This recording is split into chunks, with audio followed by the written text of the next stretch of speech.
Hey,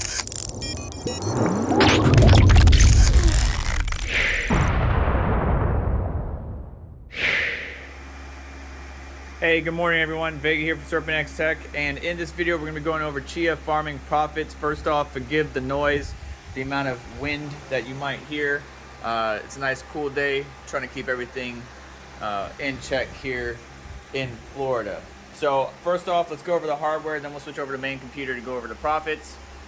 But everything you see here in this case is pretty much secondhand, or I had already on site.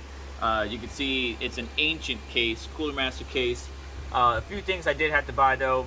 So the 750 watt power supply, and then the Intel 9600K CPU. I already had the memory from my previous system. I already had the cooler.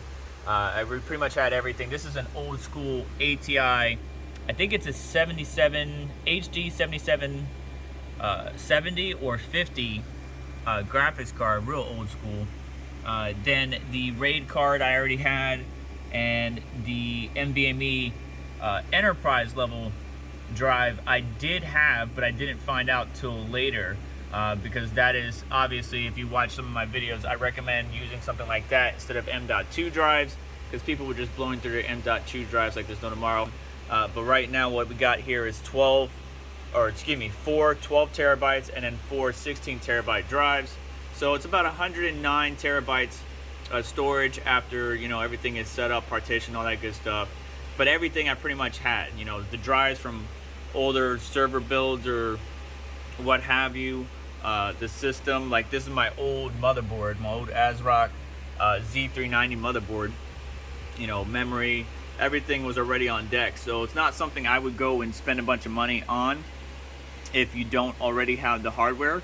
But if you already had the hardware and just can buy a couple extra pieces to fully complete this build, then it may be something you may want to consider. Let's talk about profits first, and then you can go ahead and make your decision from there. So let's switch over to the main system.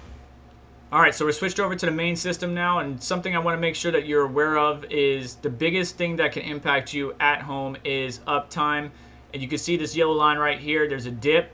This dip happened just because of the router firmware update, disconnecting my main system that we're recording from the NAS, and obviously I couldn't provide proofs of plots or proof of space and time, disconnecting or dropping my overall storage down. Now I have 114 or 115 that you see here, but it's really like 110 physical. That number fluctuates, but don't worry too much about that. Ever since I started making these videos, especially the video regarding how to create pullable plots, I made about 3.85 chia.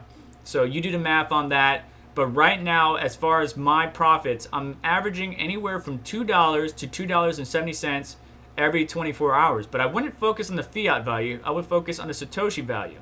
Because back then in August, I was only making 0.02 chia every 24 hours. It then dropped down to to 0.016 or 0.015 every 24 hours. And now I'm up to around 0.025 chia every 24 hours. So the amount of chia that I earn has gone up, but the fiat value has gone down. And obviously profitability is impacted by a number of factors. Like for example, the price of chia. The price of chia has gone down quite a bit since it came out, or since the hype train rolled out. Its all-time high was back in May 2021 of $1,600, and you can see it's been on a steady decline ever since. Now, the project does tick all the right boxes. For example, the core team, the dev team, is constantly releasing updates. They live stream a lot, releasing information or talking about stuff. They do Q&As. They have a number of markets available. They got a good social media presence. So they tick all the right boxes. It's just you got to keep all of these factors in the back of your mind when deciding, especially if you're a new person, on whether or not you should farm chia. And we're going to answer that in just a second.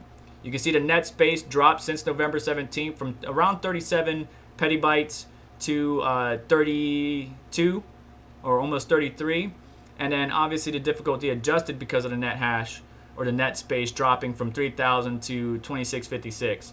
So these factors into your profitability or the profits that one can make. The pools available have grown quite a bit since chia's first coming out. H pool in much of the Asia market had centralized the net space in the Asia region, but it has since spread out and become more decentralized. Space Pool is one that I'm on, but I personally like Flex Pool. I played around with Core Pool, so there's a number of pools that I personally like, but you just got to choose, just like if you were to mine with your GPUs, choose what's best for you, your location, your setup, your region. Now, just to bring you in and just answer this question as honestly as I possibly can, if you're a new user and should you start farming Chia, if you have to buy everything fresh, the answer would be no. Even with the prices of platter hard drives and hardware getting a little bit better, it still would be no.